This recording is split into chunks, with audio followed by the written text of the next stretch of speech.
маємо оновлені дані від голови Львівської ОВА Максима Козицького. Йде мова про те, що було атаковано на Львівщині 2 об'єкти критичної енергетичної інфраструктури.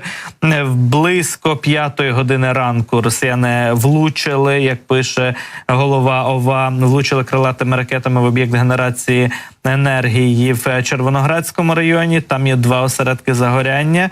І також згодом відбулася повторна атака по критичній енергетичній інфраструктурі в Стрийському районі. Крім того, там же у Стрийському районі було зафіксовано удар кинджалом о 6:27, пів на 7 ранку. Фактично критична житлова інфраструктура не постраждали і обійшлося без жертв і потерпілих. На цю хвилину нема зафіксовано випадків поранень людей. Це позитивна все ж інформація з Львівщини.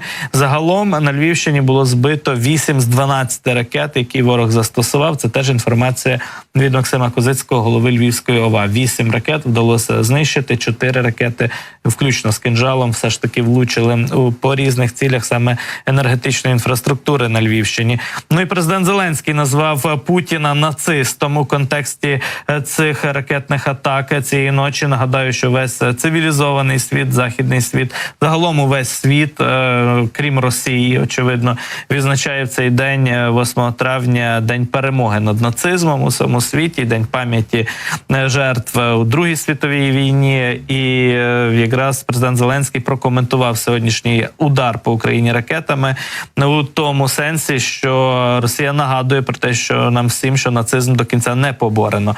Масований ракетний удар нациста Путіна в День пам'яті і перемоги над нацизмом у Другій світовій війні, написав президент Зеленський сьогодні зранку і нагадав, що 7 українських областей опинилися під ворожим ударом. Назвав ці області: це Львівська, Вінницька, Київська, Полтавська, Кіровоградська, Запорізька, Івано-Франківська області.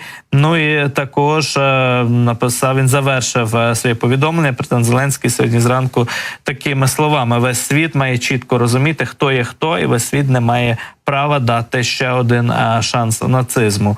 Ось таке повідомлення від глави Української держави. Отже, зараз надходять все ще уточнення стосовно наслідків цієї ракетної атаки. Ми будемо до цієї теми ще сьогодні повертатися в нашому ефірі. Ну, далі поговоримо про те, що у нас відбувається на тимчасово окупованих територіях і біля лінії фронту, і з російською логістикою, зокрема, яка цей фронт живить із ворожого боку. Росіяни, як стверджують деякі дослідники відкритих даних, супутникових знімків тощо, відмовляються зараз фактично від використання Кримського або ж Керченського мосту як основного каналу постачання зброї, пального та інших засобів ведення війни на українському півдні і сході, і починають більше активно використовувати альтернативні шляхи через окуповане Приазов'я. Принаймні так стверджують аналітики ініціативи Мольфар. Вони кажуть, що супутникові знімки вказують на те, що по Керченському мосту фактично не рухаються вантажні потяги, цистерни із озброєнням.